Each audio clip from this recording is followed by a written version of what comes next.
Thank you very much for joining us today at the 13th Asia Smart City Conference.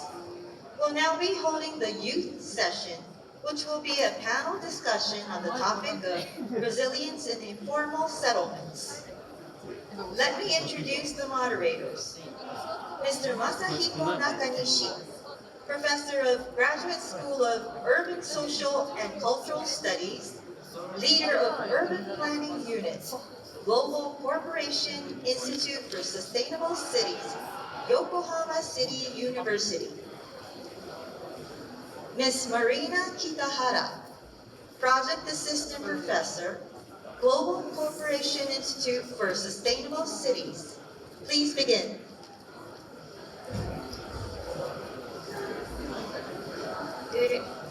Good afternoon, everyone. Today I'm going to be a moderator for this session.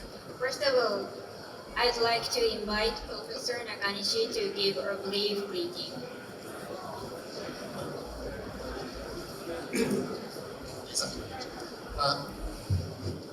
Hello everyone. My name is Masahiko Nakanishi from Yokohama City University. And first of all, I'd like to thank you for giving us this opportunity to present the result of our student. Before the student presentations, I'd like to give an overview of the International Urban Planning Workshop, IUPW. Sorry, next slide, please. Thank you. Yokohama City University is a secretariat of the IACSC and International Academic Consortium for Sustainable Cities with universities in Southeast Asia. Participating universities are from top left, Universiti Sains Malaysia, Thammasat University in Thailand, University of the Philippines, and Vietnam National University and Hasanuddin University in Indonesia. The participating universities cooperate with each other to promote research and education and hold a general meeting and conference once a year on a rotating basis.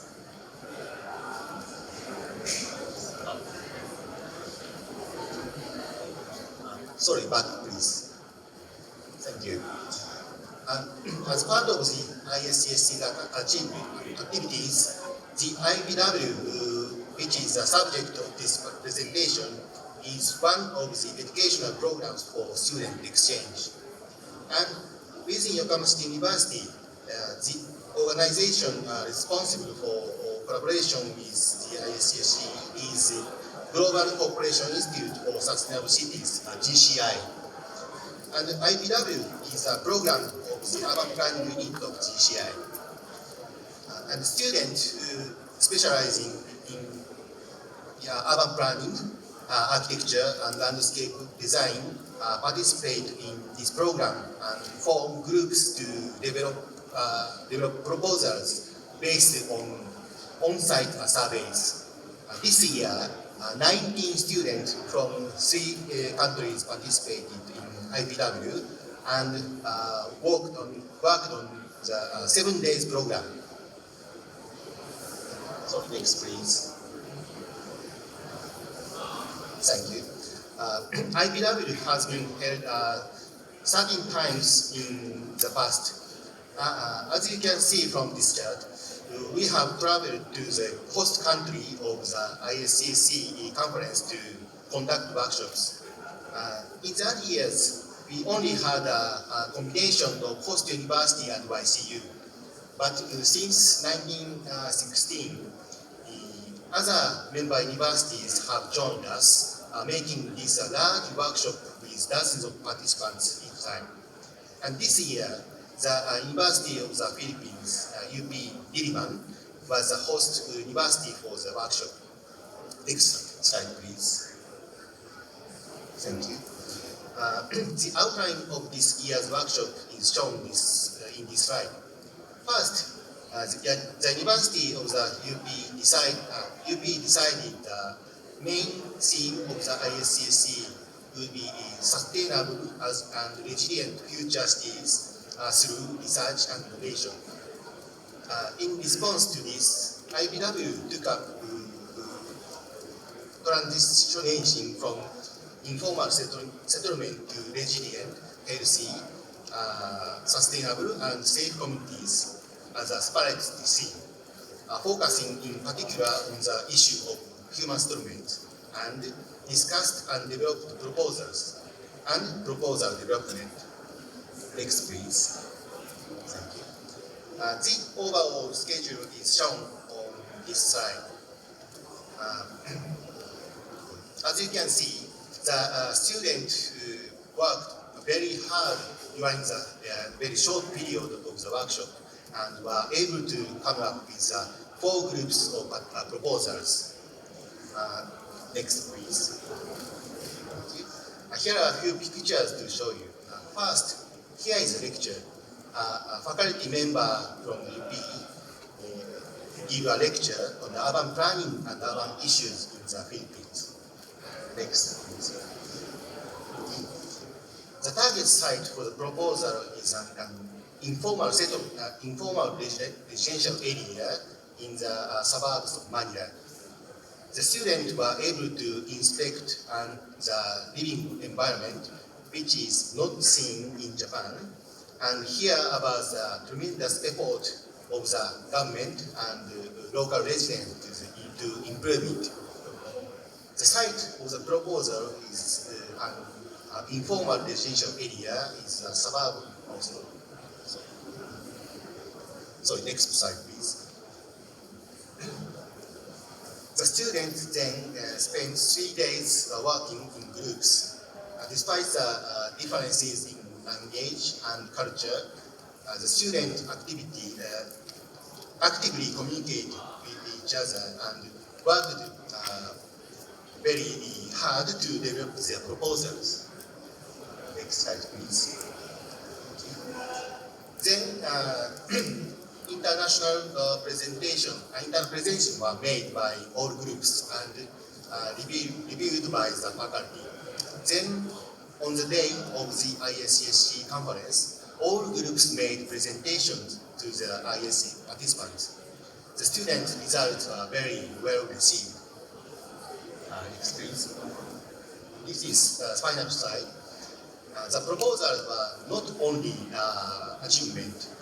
The students also achieved many other things. They learned about the situation in other cities and countries, and communication skills in non-native languages and friendships. I believe that the student effort each year have made it a very wonderful experience. That is all I have to say. So we now have a presentation from 3 groups. I hope you all enjoy listening to them. Thank you very much. Thank you, Professor Nakanishi. So let's move on to student presentations. So first of all, I'd like to welcome Group 1. So please start your presentation.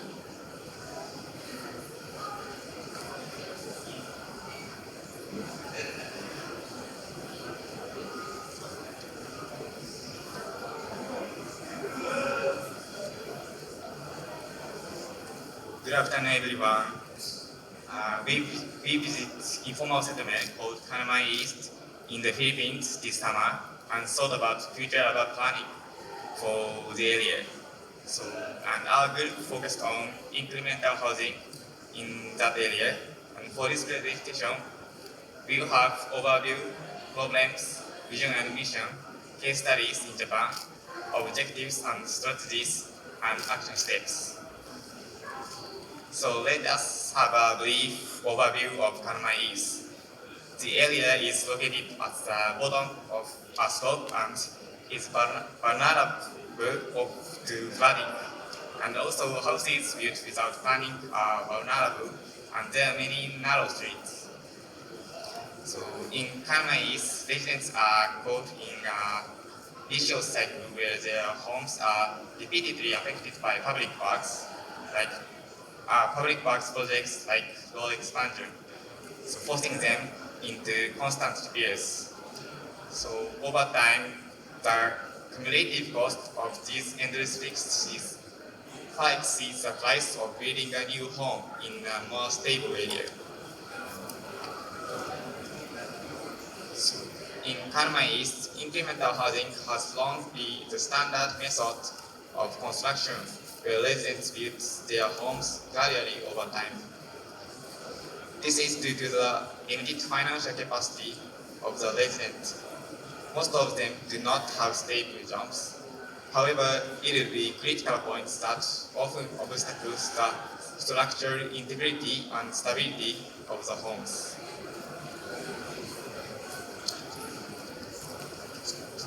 And families often start with a basic shelter, such as a single room or simple structures made of affordable or accessible materials. So over time, as they save money or acquire more resources, they add more rooms, reinforce walls, or upgrade materials. So from these current situations, we have established our vision and mission. So our vision is to make the area resilient, healthy, sustainable, and safe. And our mission is to build individual strength and community resilience by increasing financial support, conducting capacity building activities, and creating safe place to live. This is our ideas framework. Our idea is classified into categories, tangible and intangible. First, tangible factors start from constructing community housing. Second, we help people who have enough money move. By doing it, we can make new spaces and widen the road. Tangible factors is repeating these three, creating communities, creating new residences, and road widening and creating open spaces.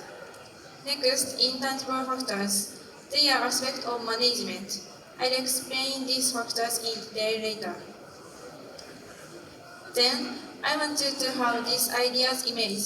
So, I'll introduce an example of Japan that we used as a reference.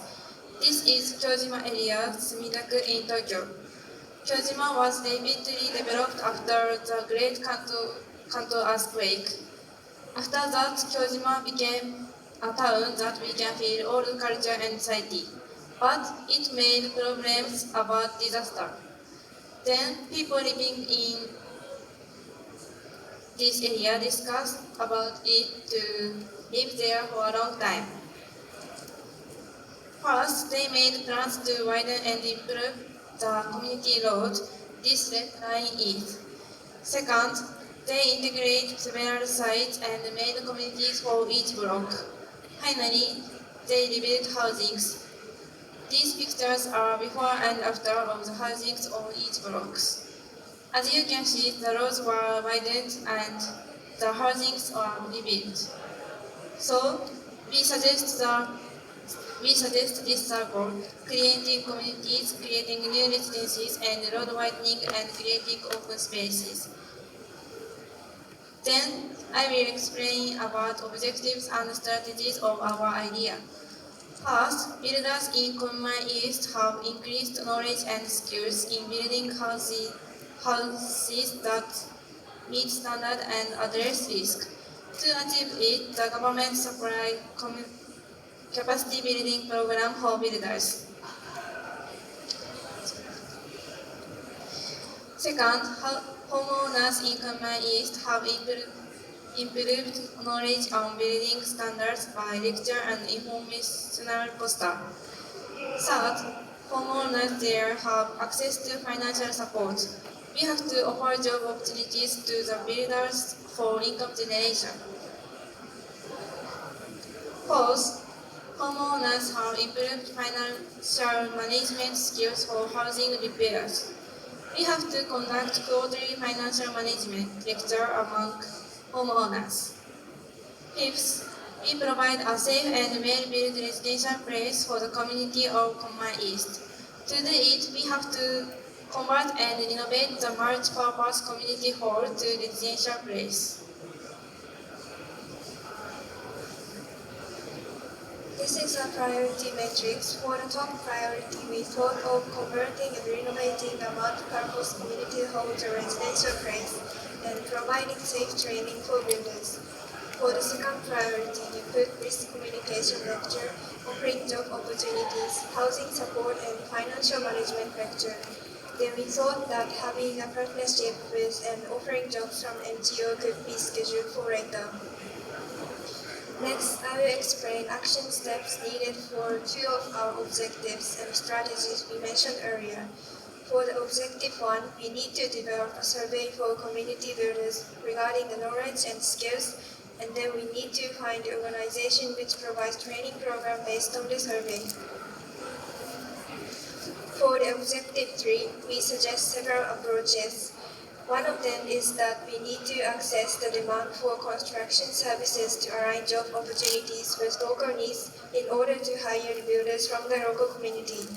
And for the other one, we also need to assess the needs of community and offer rental spaces for local business.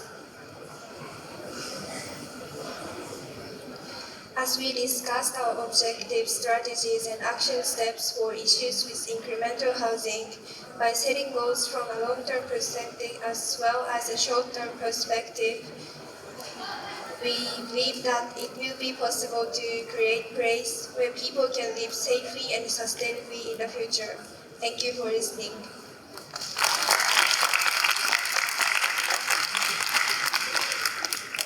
Thank you for your presentation. Then I'd like to invite Mr. Takuya Akiba, an associate expert team to Urban and Regional Development Group, Infrastructure Management Department, JICA.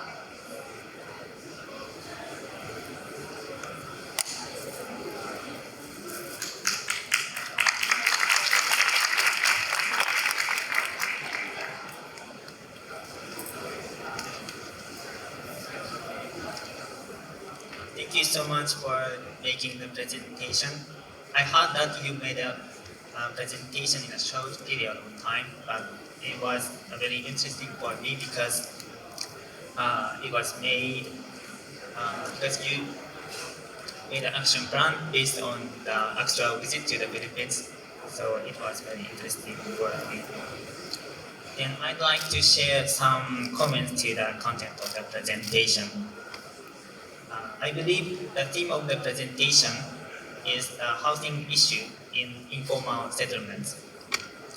I thought that was a good point that it not only addressed the housing problem directly, but also considers social impact by creating employment such as utilizing local construction companies. I would like to comment on a few areas for improvement as well. In your presentation, you mentioned the risk related with buildings. If these risks are related to disasters such as floods, it would be more beneficial to address not only incremental housing measures, but also the overall urban structure. Additionally, because this is a smart city conference, I'd like to suggest some smart city approaches. For example, we may be able to use WebGIS. It's like a digital topographic map. By compiling land use plan and building standards into WebGIS platform and making them available as open data, anyone can access this information. This may lead to the spread of the building standards. Finally, let me ask one question. It's about strategy. It seems the strategy focuses on approaches for house owners and builders. But regarding building standards, there may be cases that a top-down approach by the government is more effective. Of course, the approaches to the house owners and builders are also good approaches, I think, but I would like to know the reason why you chose such approaches instead of the approach by the government. If you had a discussion with what central government can do for this problem, I would like you to share with us. That's my question. Thank you for your question. Of course, we discussed the support from government is important, but we visited Kanimura East and we heard from people living there, and we learned that local people in that area have been creating living environment by themselves for the long time.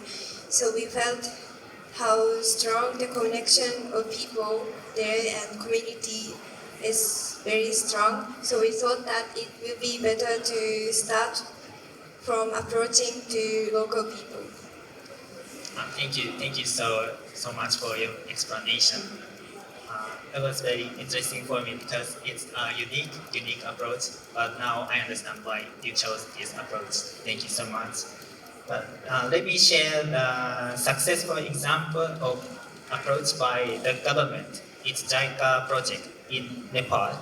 Nepal experienced a huge earthquake in 2015. In this earthquake recovery, criteria were established for granting subsidies for housing reconstruction in order to promote the high quality building standards.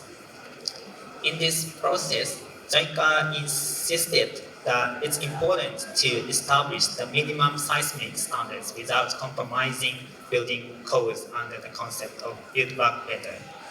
This concept, build back better, is emerged from Japan's disaster experience. As a result, we believe this contributed to making more resilient communities. Initially, some organizations disagree with this high building standard proposed by JICA because they focused on the speed of recovery. But after negotiation, we received approval from Nepalese government, and we were able to achieve high quality recovery. This is a successful example of the approach from the government. I hope this is helpful for. This is helpful. I hope this is helpful information for you. Anyway, I enjoyed listening to your presentation. Thank you so much. That is my comment. Thank you.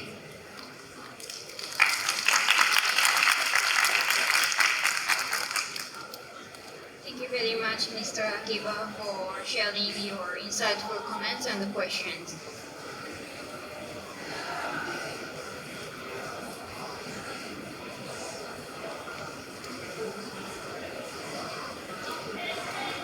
So next, I'd like to welcome Group 2 give a presentation.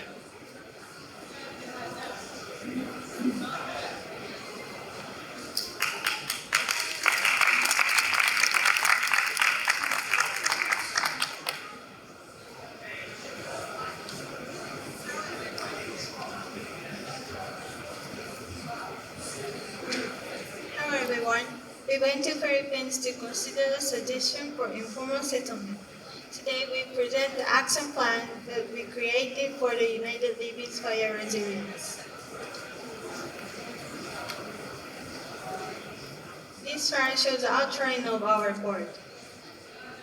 To start with the overview, these photos were taken in Kanimura East, Baruzera City, which was a large vacant lot owned primarily by the Philippine Veterans Bank, and acquired recently on October 24, 2016 by the United Liby's Homeowners Association through the Community Savings Program.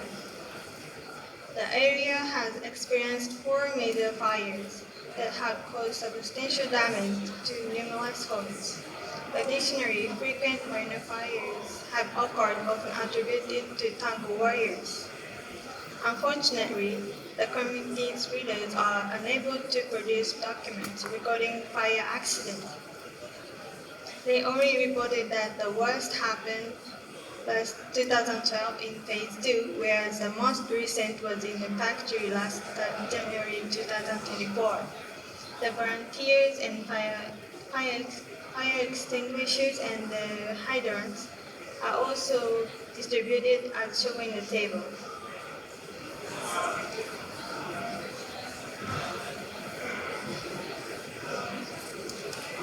And our group did the interview.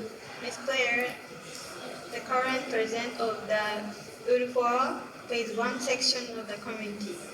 So this interview, we were able to identify problems and to rank according to their importance. We have listed all the problems we identified and categorized these problems based on the forms provided in the manual with the addition of soft aspects. In order to rank these problems, each members scored the problems based on importance, urgency, and ease of solving. Afterwards, all scores were averaged and total leading to the ranking you now see on the table. Those colored green is within the top 5 problems, while those in yellow are within the top 6 to 10. Now we move on to the vision and mission statement of the project. These are our vision and mission, which is given during the program. Okay, let's move on to objectives and strategies. Our main objective is to improve fire disaster risk reduction and management in Yokohama by 2030. To set our goals, we considered 2 conceptual frameworks. Figure A shows 4 phases of a disaster response. Figure B shows difference of Bosai and Gensai. Bosai means removing all damage of disaster. On the other hand, Gensai means decreasing damage of disaster. We thought the Gensai is more realistic and rational because natural disaster can't prevent. Now we are talking about specific subject. First, it's necessary to decrease class H, C, and K fire accidents by 20% each year by 2030. We considered there are 2 strategies. The first one is completion of road widening by 2028 for alteration of electrical wiring by 2030 to decrease short circuits. The second one is fire management seminars. In addition, we sought to make records and to measure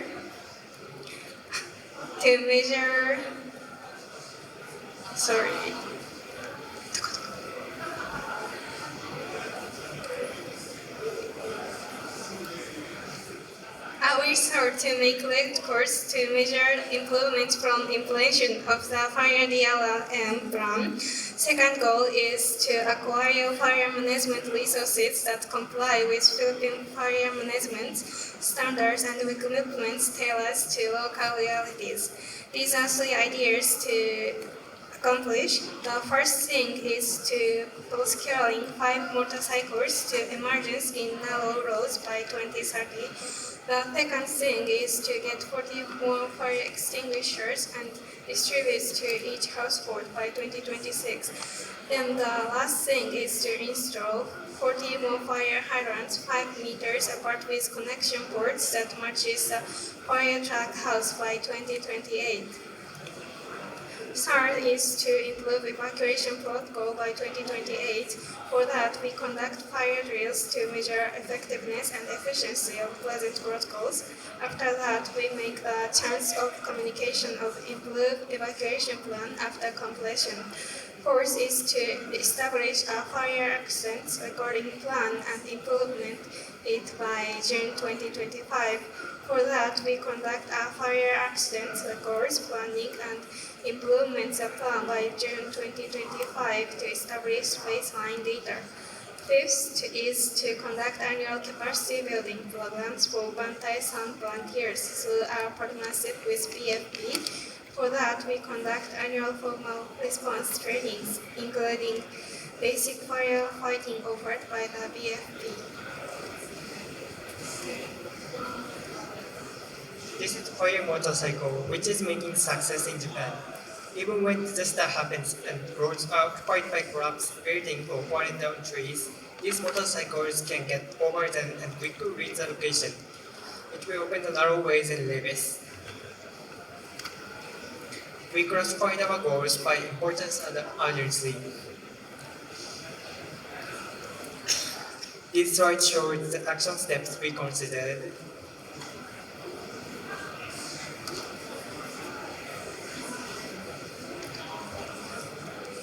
We set our goal to improve fire disaster risk reduction and management in U4 by 2030 as measured by a comparison of baseline data from January 2025 and data by 2030. Our strategy is based on 4 phases of a disaster response, and we categorize it to passive and active.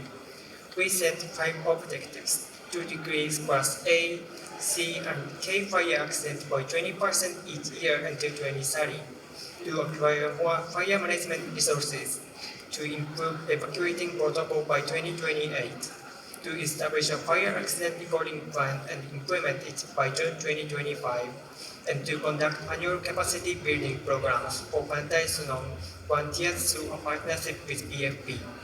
Some strategies are not able to complete it in the short term, so we enforce it gradually and we set the way to evaluate such long-term strategies. Once again, this is Group 2, supporting our action plans for fire resilience. Thank you for listening.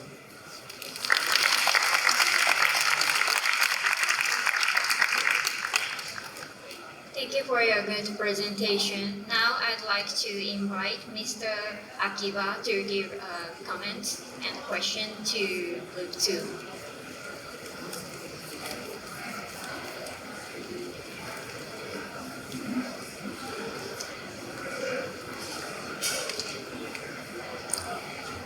Thank you so much for your presentation. The approach is different from group number 1, and I felt the group's uniqueness. Now I would like to share a few comments. First of all, the presentation was concise and very easy to understand. I thought your action plan is well structured. The clear timeline, the baseline survey, and clear evaluation methods are strong points of your action plan. These points feel similar to JICA's project. Also, you plan long-term activity and short-term activity separately, and you chose the methods of using bikes to adapt to the local situation of narrow roads. From these points, I noticed you well considered your approach. I would like to share some points for improvement as well. First of all, I think it's important to review the reason of the current fire incident. There are likely statistics on the causes of fire, so it would be beneficial to organize that data first. Once the causes of fire are clarified, you could consider specific measures for each cause. When we talk about measures for the incident, it's important to consider solution by dividing into stages. First stage is to prevent the fire incidents, and second stage is extinguish small fire while it's still small and manageable. The third is evacuation if the fire grows larger. It would be helpful to clarify which stage of the approach is being discussed during discussion. I believe that the consideration of funding sources has not been addressed this time because you didn't have enough time. But if possible, it would be beneficial to think how we can secure the budget. While I'm not so familiar with the situation in the Philippines, but generally speaking, it's challenging for developing countries with limited budget to secure funding for disaster prevention. Most developing countries focuses on preparing budget for response after the disasters, rather than preventing damage beforehand. Even if stakeholders gradually come to understand the importance of disaster prevention, it's common that the counterparties change due to political issues. So that would be good if you can consider how to secure the budget. Finally, let me ask one question that is very simple question. The figure of problem identification and ranking is very detailed.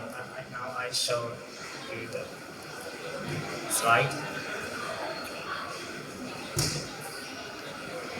Yes, this is right. It's just very simple question, but let me ask you. The figure is very detailed, like 3.8, 3.8 and 4.2. And I just wondering why you you made. I just want to know how you evaluate this figure. So could you please explain about it? Thank you for your Thank you for your question. We did field work and did some interview for Blue Horn members. Through this field work, we found problems and discussed each members, and we scored each problems from 3 point view, which are importance, urgency, and ease of solving. Then we calculate these average and rank. I understand. So this is average. I understand. Thank you so much.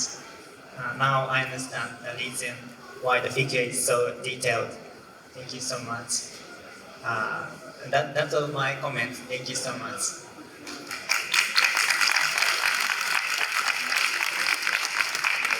Thank you very much, Mr. Kiba, for sharing your comment and question. So finally, I'd like to welcome Group 3. So please start your presentation.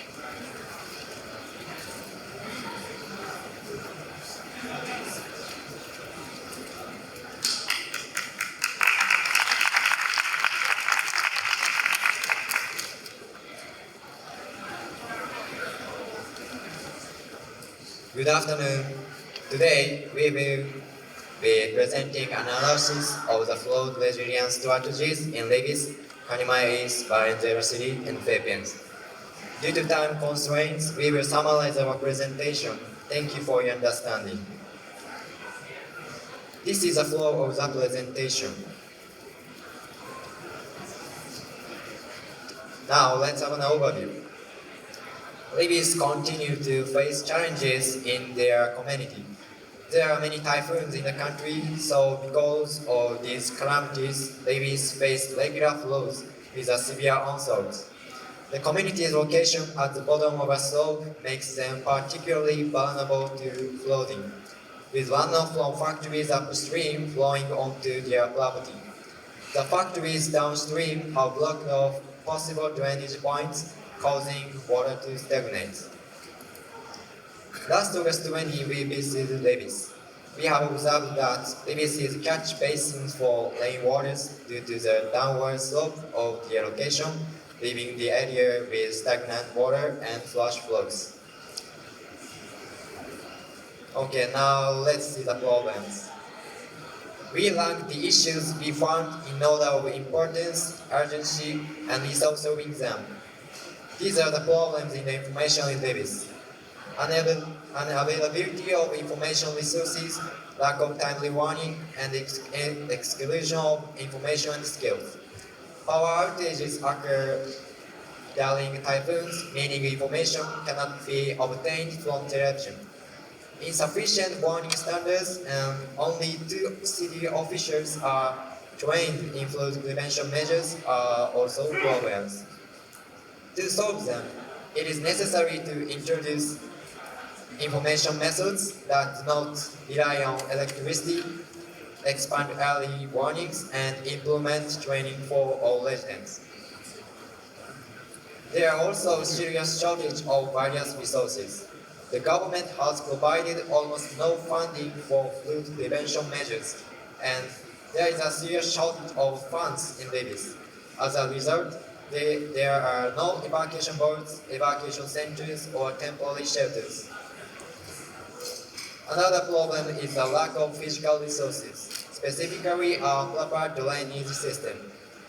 That many of the streets are very narrow, making it possible to access them by boats during floods is also problems. Well, for the technology sector, we have observed that there is a lack of urgent warnings. The warning signals from the alarm provided by the city and the one handled by the association come late. It is important that urgent warnings come before the hazard strikes the community. That's why an up-to-date system should be provided for the proper dissemination of warnings.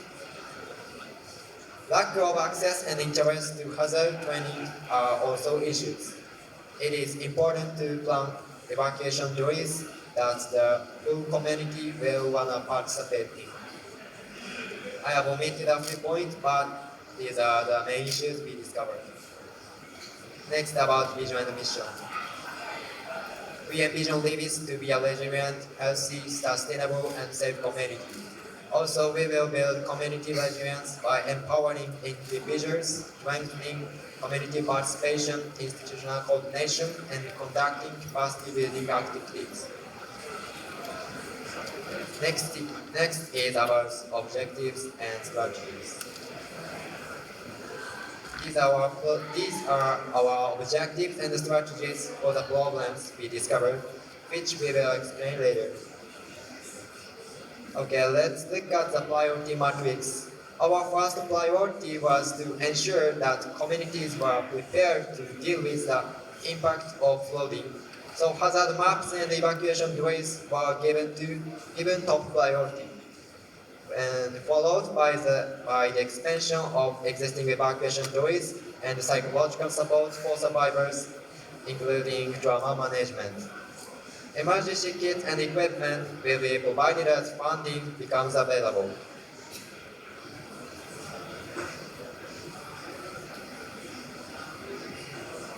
Now we were discussing about comprehensive strategy for the fraud preparedness and responses, designed to enhance the safety and resilience of our community. Our strategy include 4 key areas: widening knowledge, improvement of evacuation system, and mitigating of fraud, and strengthening institution.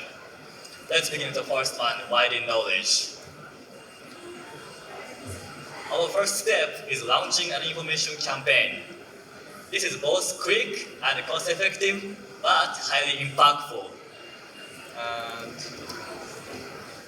we propose creating clear hazard map or infographics that showing fraud-prone area, safe zone, and evacuation route.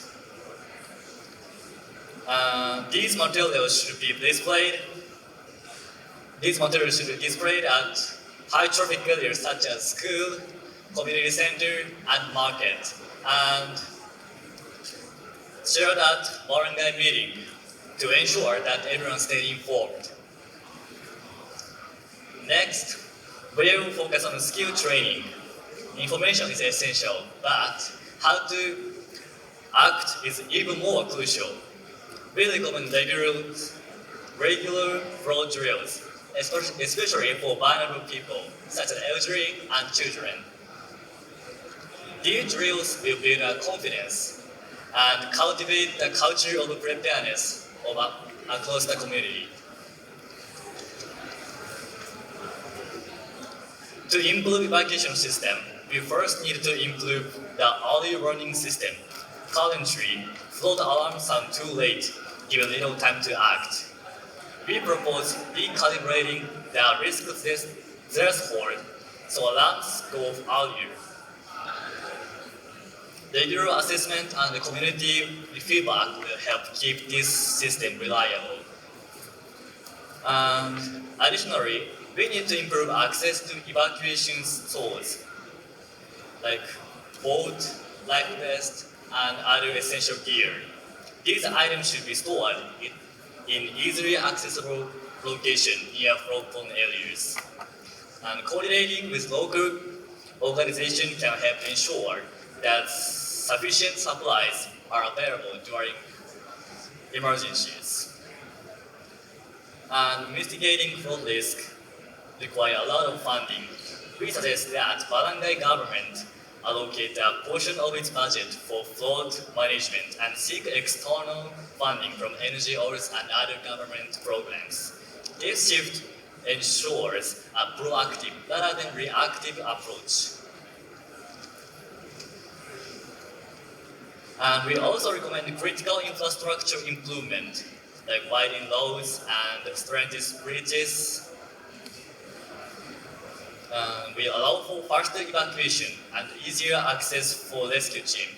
Although they are longer-term projects, they are essential for reducing the flood impact.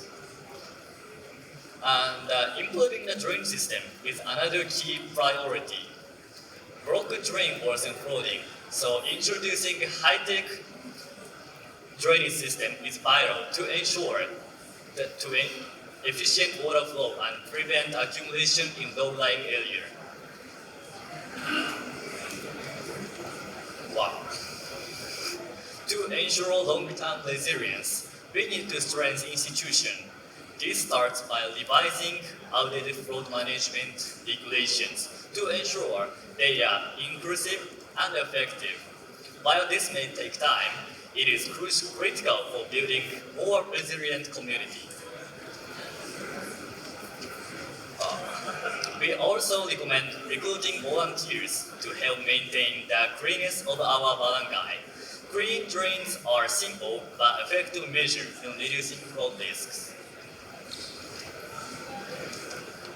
Lastly, we propose revitalizing communication through social media and establishing a central coordination hub. This hub will provide real-time updates and ensure smooth coordination of flood response efforts. In conclusion, our flood preparedness strategy revolves around the four main pillars: widening knowledge, improving evacuation system, mitigating flood risk, and strengthening institutions. By addressing these areas, we can significantly enhance the safety and resilience of our community. Thank you for attention, and I look forward to collaborating on this initiative. This is my team. Thank you.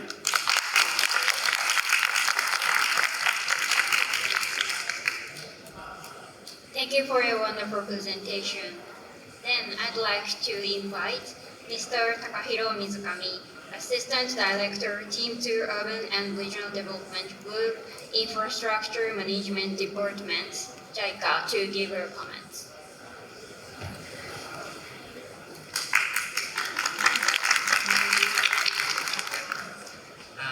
Thank you for your presentation.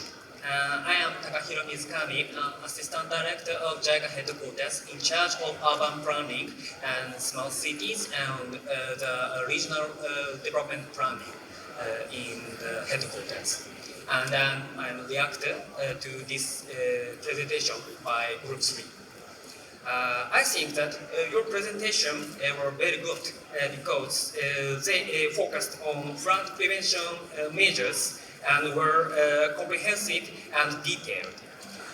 I also liked that you made the hazard map easy for children to understand, and that you took the elderly and pregnant women into consideration when evacuating, so that the content was also considerate for all the socially vulnerable. As idea, alternative ideas for improvement of your suggestion, action plan for this issue, so let me show your presentation for explanation. So I found that some using the maps of flood prevention measures for the suggestion of the improvement plan. And since your presentation aimed at the elderly and pregnant women, I felt that it would be a good idea to plot where they live on a map. The elderly people, pregnant women, where they are living. For example, because this is ASEAN Smart City Conference, so utilizing the GIS system, and so plot where such the high risk people live in this community. So reflecting this information to their evacuation drills, it is very effective for improvement of the evacuation plan. So in addition, next regarding your funding plan, I think that raising funds from NGO is one option. It's of course it's a very good idea, but in terms of sustainability, I think it would be better to incorporate into the budget of the central government or local governments of this area. So also in regards to disaster prevention measures in Manila, Philippines, it would be good to consider the approach based on the past disaster response records and lessons learned from them.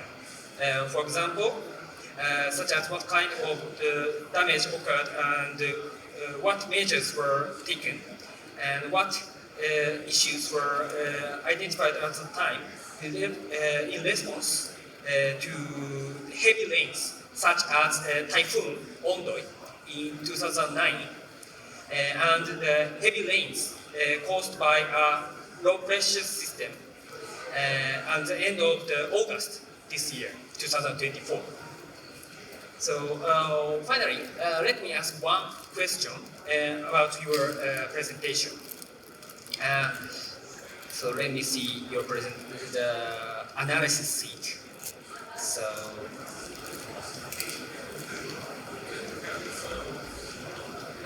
sorry for taking time.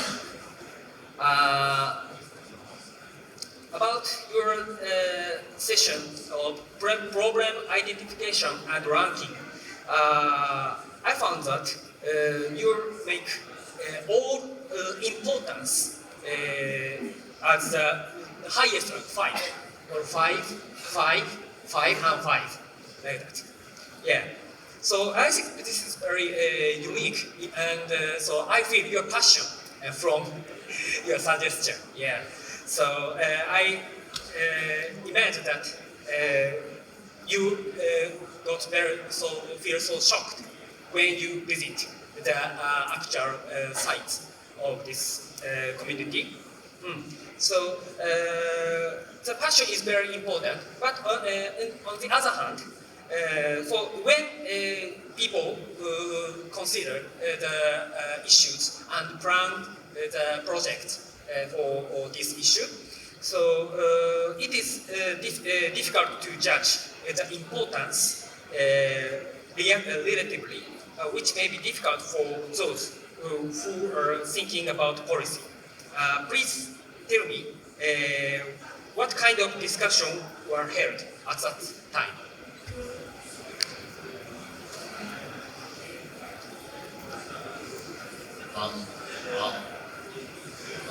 Thank you for asking the question. Yeah, of course it is our passion, but if I have to say the serious thing, that we define the importance as a relativity to the human lives. So there are like a lot of problems, like 100, but we have to choose 20 from them. So we discuss about how relevant the problem and human life. So we only choose a problem that is that have relationships between the human life. So like we have some houses that don't have walls, but it is not directly, that relate to the human life. So we delete it from this slide. So it is inevitable that our slide only have importance 5 because it is the most, the hardest thing to solve. So yeah, that we define the importance as the relations between the human life. Okay, thank you for answering. I understand the situation of discussion by your team. Yeah.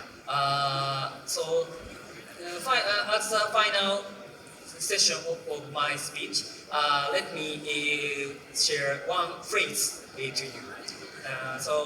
My former president, Madam Sadako Ogata, thought one phrase as the most important for the who are working in the international cooperation and development sector.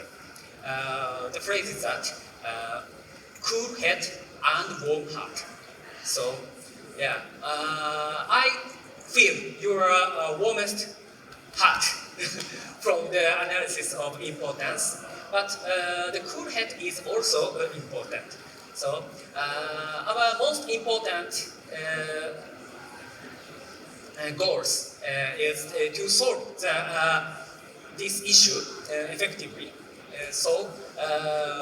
Not only your hot heart, but also please hold the cool head for analyzing and suggesting the better measure to all issues for developing country and areas. Again, so thank you for your nice presentation. It was very good opportunity to discuss about the latest issue in Philippines. Thank you so much.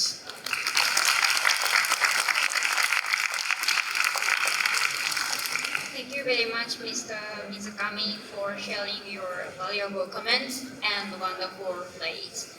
So we've completed our old sessions, and so thank you very much for attending this session and listening our presentation. Thank you very much.